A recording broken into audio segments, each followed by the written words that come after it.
So we've just arrived in Cuba on Christmas Eve, and this is our attempt to start to Christmasify our boat. Yep. Grandpa's out like a log. I'm not.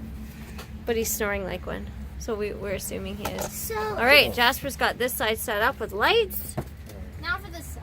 and now he's going to set up the other side.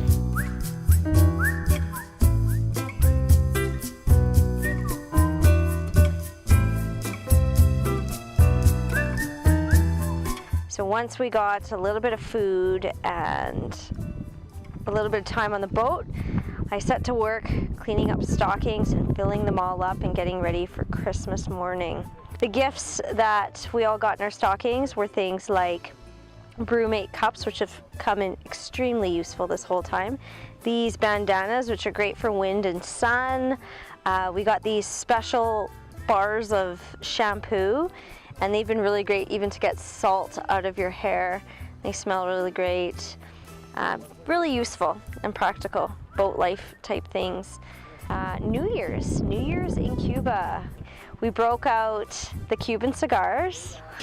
There are a few ways you can tell whether a cigar is like a real or a fake. Like with these Monte Cristos, they have this three caps. The fake ones probably won't.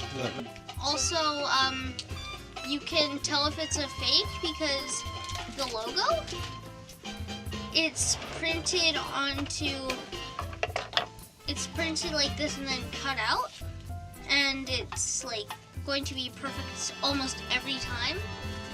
Whereas the fakes, they're just printed onto sticker sheets. So if it's like misaligned a bit, that's how you know it's a fake. Good to know. How did you learn all that? Where did that knowledge come from? A guy called Ian that we met in a market one time. I'm not a cigar smoker, but I had my fun. And we danced, and we drank, and the kids had a good time. We did not stay up till midnight because that would just be impossible.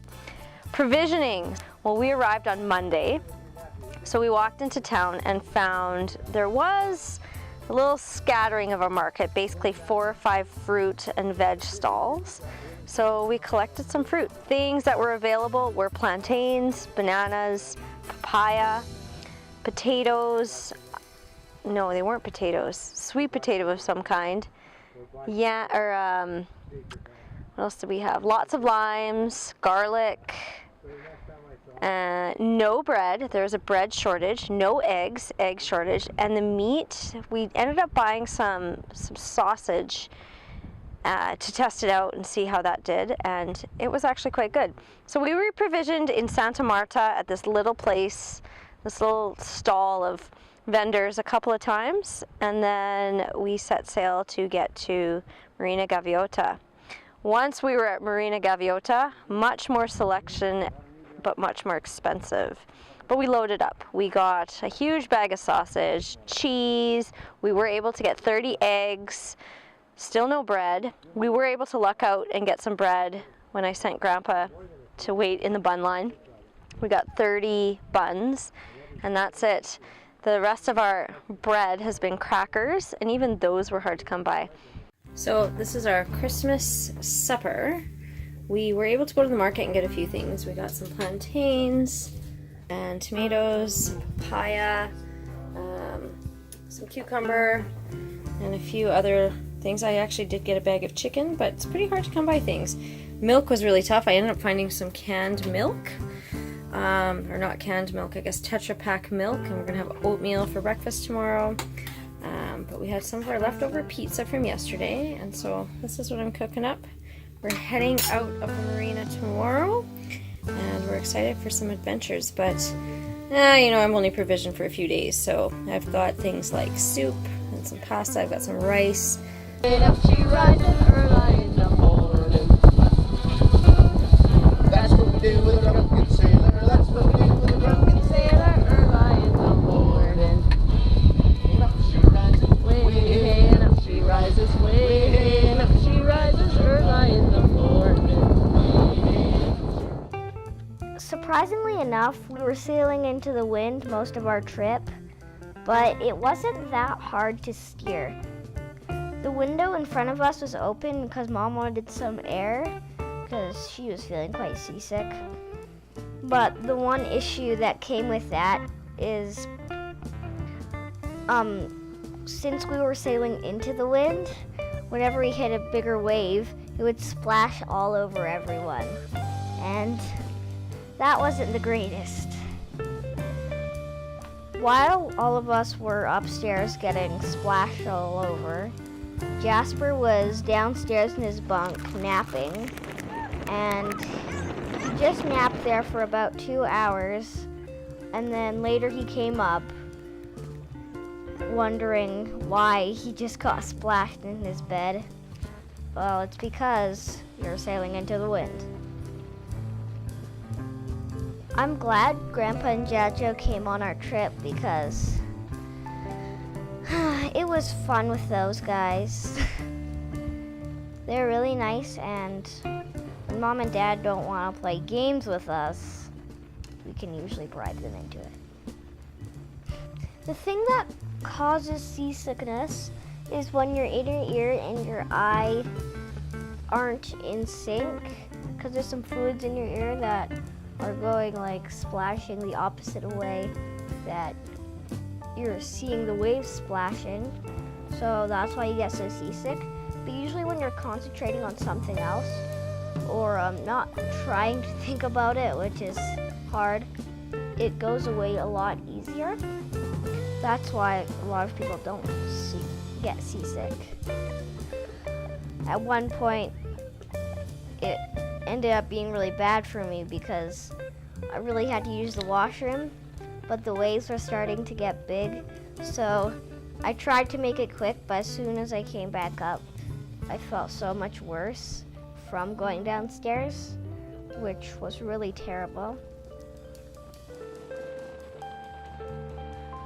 One of the things people always ask me about is, do you get seasick? And I always say yes, and it's something I have to continually manage. I've tried everything on previous cruises, and nothing has worked except for the patch, the scopolamine, but I have a side effect which builds pressure in my eye, and therefore I can't read by the end of 7 days, and it's not recommended for more than 7 days. So I tried something new this time called Circ, which it's an off use for this vertigo medicine, and it has helped. I have no problem, living on the boat, rocking, things like that.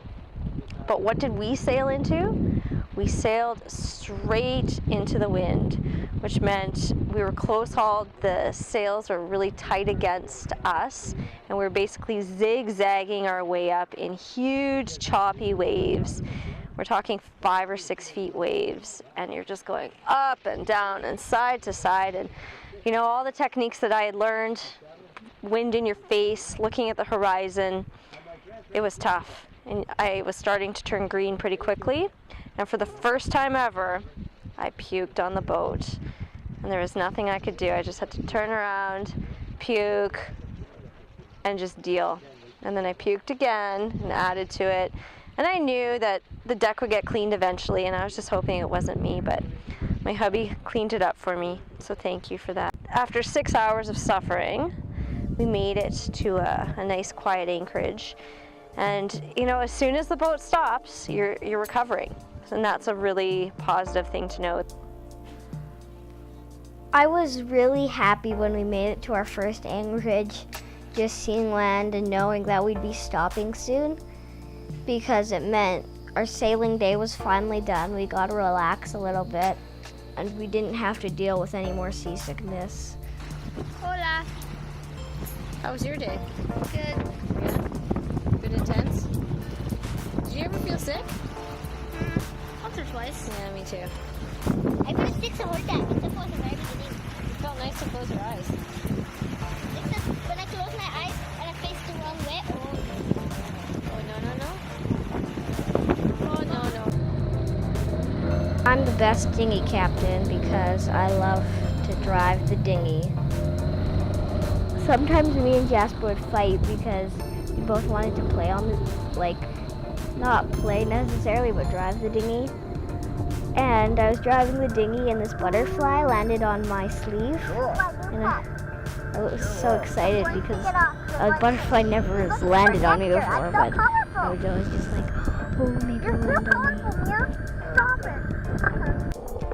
But later then, we made it to our first stop, which was this giant island of mangroves.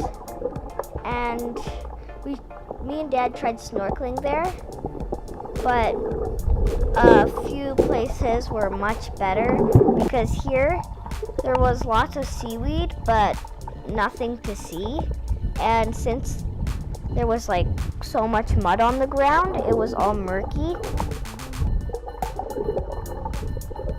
One point we decided, because the current was so strong there in the mangroves, we brought the dinghy, the grandpa stayed in the dinghy, but we got dropped off. We decided to just drift back to the boat. It was a lot more fun because you didn't really have to do any work, but the only thing I wish is there was a current and a coral reef too, because it'd be cool just floating by all the fish. But either way, even though there wasn't any coral reef, it was still really fun to just drift. I see the grandpas. Did the motor quit on them?